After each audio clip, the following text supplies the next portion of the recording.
Oh, Yep, loves to do that. complete bogging down. Bogs down. Yeah. When traction's on. I'm a bit scared, but here we go. Oh. Yep, as expected. It just loves to go sideways. Man, I'm like... When we reviewed the Toyota GR86, the BRZ's identical twin in pretty much every way, we got a lot of flack. A lot of people were very upset, Jacob. They're always upset with How dare I say that the Subaru BRZ is cheaper and better equipped despite it being true. But people took that as, I hate the car. People will just take anything anywhere, won't they? Very true, bro.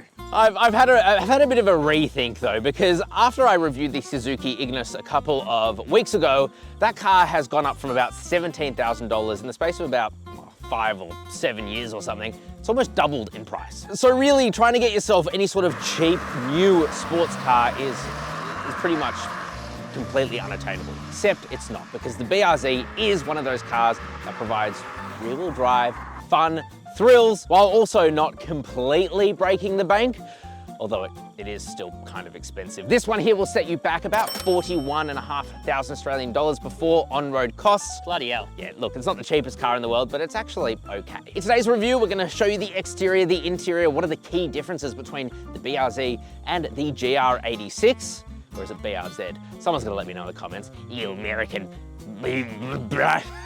What can I say? Was that a bark or something? Wasn't bark. We're also going to drive this thing. Well, we're going to attempt to drive it because frankly, it just likes to drift everywhere. And this is on its 4th set of tires in 10,000 kilometers. So journalists suck. Long story. We're also going to launch it. 0 to 100 kilometers an hour. Again, we're going to attempt to. It's really hard when it wants to just lose control all the time. Anyway, Jacob, let's get into the review.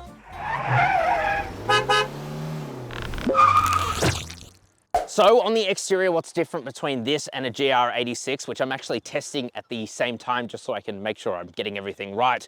The grille. It's slightly different. Otherwise, it's pretty much the same. You do get the same headlights. I really like the LED daytime running light. These are pretty bright LEDs too, and you've got an LED turning signal. Pretty good, because not even the MX-5, which is more expensive, that doesn't even get LEDs. Down the bottom, you've got a front splitter Subaru badge, but you will notice the egregious lack of any cameras. That's because this thing loses out on safety tech, essentially. If you want to read more about that, head to our website, CarSauce.com, and we'll tell you all about the safety of the BRZ. Jacob Z. Moving on, we have these 18-inch forged alloy wheels there. That helps to reduce the unsprung mass of this car and theoretically helps it handle a bit better. Theoretically, insert clip of me trying to tame this beast. You do get keyless entry and go, that's pretty nice. You've also got blind spot monitors here, which is pretty good. That is deleted for some reason off the base model GR86. If you wanna go watch that review, by the way, do so afterwards. Don't get mad at me, don't come at me, okay? I just give my opinions. It's the CarSauce show, all right? Not the you show. Make your own YouTube channel. Oh, what else is there? Not much, because otherwise it's a swoopy coopy. Love that. Let's check out the back. Look, I really like the back of the BRZ slash GR86. Look at the taillights. Unremarkable, but they work pretty well. BRZ, Subaru badge, spelled out there. You've also got a camera that outputs a bit of a poo quality backup camera, but oh well, who cares? You've also got your boot release. Oh, a little nipple there to press. That's nice to see. Down the bottom, you have a diffuser with a couple of exhaust tips, and this thing, apart from the terrible fake engine noise on the inside, sounds okay. Take a listen.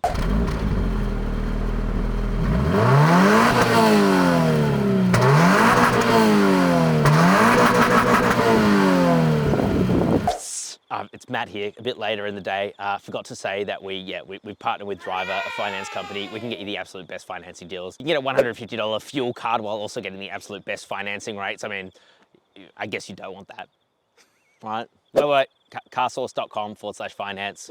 We'll get you the best rates. Let's get back to it. Alrighty, stepping into the interior of the BRZ. Look, I'll be honest with you, Jacob. Be honest. If you don't spend that extra 1,500 buccarinos to get yourself the upgraded version, I think you're a bit nuts, because the quality in here, even compared to the base model GR86 that we reviewed with the cloth seats, like it's just incomparable. You've got these beautiful Alcantara and I think faux leather seats, whatever they are, they feel amazing, really, really well bolstered, and they just feel so premium. You've got Alcantara-like material up here, and that just elevates the interior. I can't even say how much, so much. It's really nice. I will say the top spec GR86 that I'm also testing at the same time, just to kind of get an idea, has a really nice like red interior. Oh yeah. That would have gone nicely in this. Yeah, it looks sick, so cool. But otherwise, I actually really like this. Everything else though is pretty much the same. So you get an 8-inch infotainment display here. Is it the worst? No. Is it the best? No, it's okay. I don't know, brightness needs to be a bit better, maybe graphics too. It does have wide Apple CarPlay and Android Auto. Functionally, it works totally fine. You also get these digi analog gauges here. I love this design touch. It's kind of a carryover from the previous BRZ. But whatever, it looks amazing and it just works so well. Functionality is actually improved in the BRZ over the previous one too. So now you get a couple of cup holders in the center, but you can also cover it up and use it as an armrest. You couldn't do that in the previous BRZ or GR86 or 86, and it was just uncomfortable. That's really cool. You've also got a couple of USB-A ports and an AUX in, so good I/O. Storage in here is pretty good. You've got a pretty massive glove box. You've got a couple more cup holders in both doors, a little storage area there too. The steering wheel is a bit of a mixed bag. What do you think? I think it's a bit small.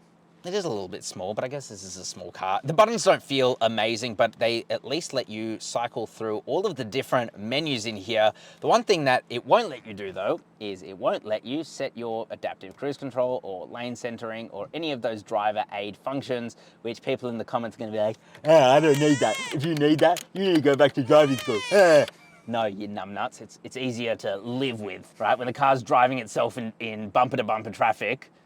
But yes, the safety on this car is not the best. If you want to read more about that, you go to carsauce.com. It's in our full written review out now. The instrument cluster is really cool. I love this digital display here. It does have a few cool menus as well on the side, so I mean, I like all of that. If you hold down the track button and put it into track mode, then you get a really cool tachometer in the center, and I think that's pretty sweet. Yeah, it'll be the last thing you see as you go sideways into a tree. This thing is very tail happy, if we haven't said that enough already. Soft touch materials everywhere, and so when you're driving around, this thing is actually decently quiet on the inside. Yeah, it's all right. It's not mind-blowing. No. Yeah, it does the job pretty well. I will say though, this does have back seats. Okay. I'm not getting into them. I'm just telling you it has back seats. It's a 2+2. So what that really means is that the manufacturer thinks, look, you get them, but no one's gonna sit back there. It's a really good like parcel ledge or something, if you know what I mean. Because like we've had the MX-5 this exact same week, and the practicality in there is so bad compared to here. At least I can chuck my backpack in the back and be on my way. Or small child. Good luck getting anyone in the back of there though. Jacob, let's talk about boot space. Let's do it. Here's a big difference between the Subaru BRZ and the Toyota GR86. It's actually in the boot, because you'll see here, we have a full-size spare wheel.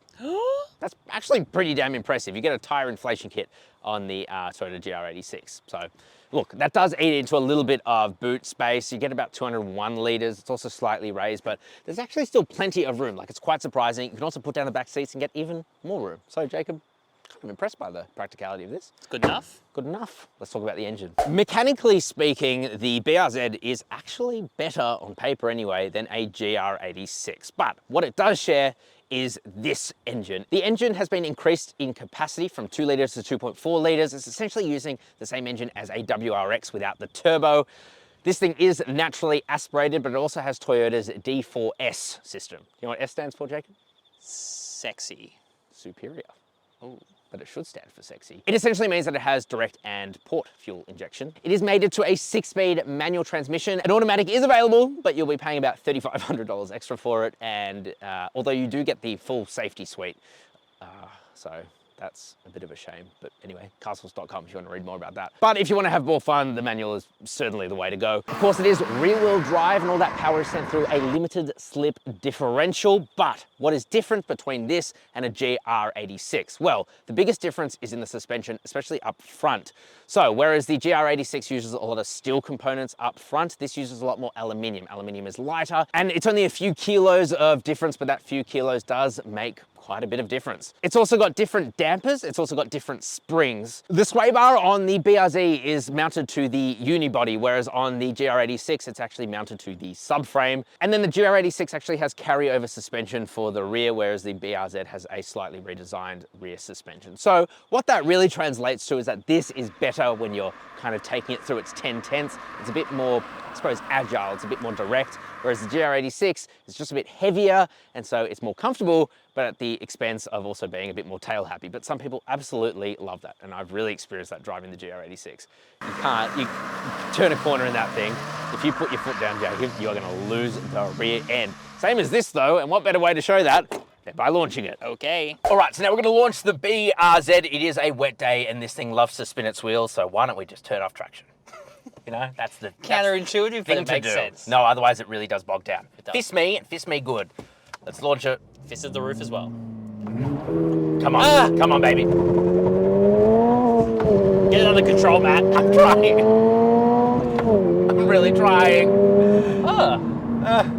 Kind of makes sense. 0 to 100 in 7.44 seconds. It is worth noting though, the best time we've gotten in the BRZ was about 7 seconds. about 7 seconds. So yeah, not bad. The more you know. All right, let's try this thing normally. Let's.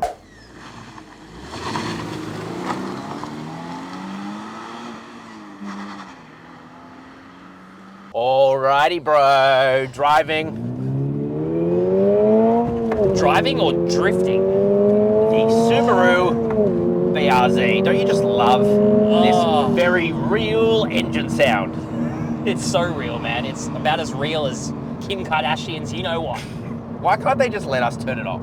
Like, I really don't like this sound. At least give us a volume knob for the engine sound. Guys, it's fake. All right, if you didn't get the hint. Let's talk about maybe something I got wrong in the 86 review.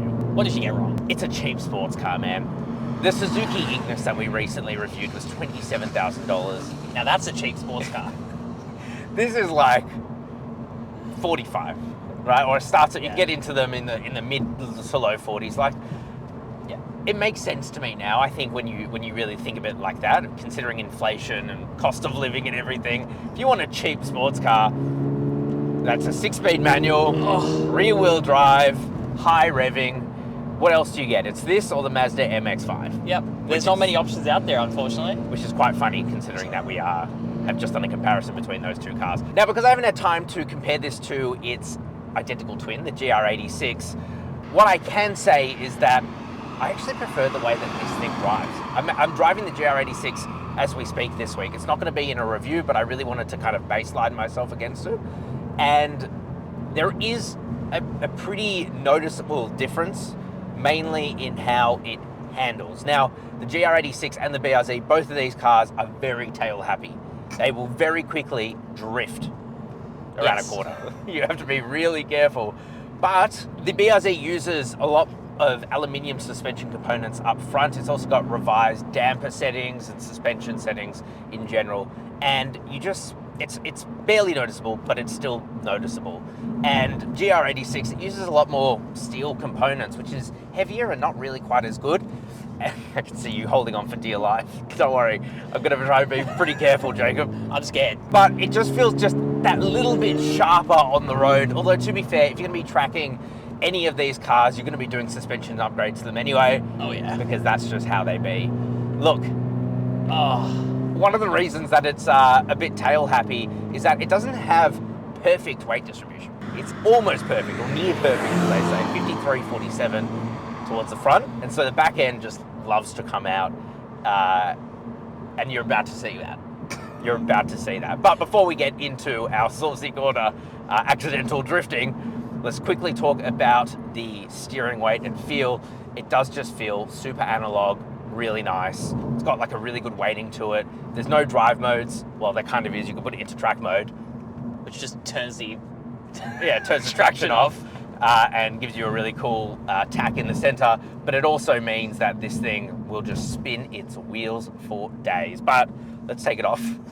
Let's definitely not do track mode around here. I'm a little bit scared, but we're at Saucy Corner. We got to give it the sauce. Tickle my little pickle. Here we go. Let's do it. Oh, Yep, love to do that. Complete bogging down. Bogs down. Yeah. When traction's on. Oh. Okay. Okay, let's downshift a second. I'm a bit scared, but here we go. Oh. Yep, as expected. It just loves to go sideways. Man, I'm like...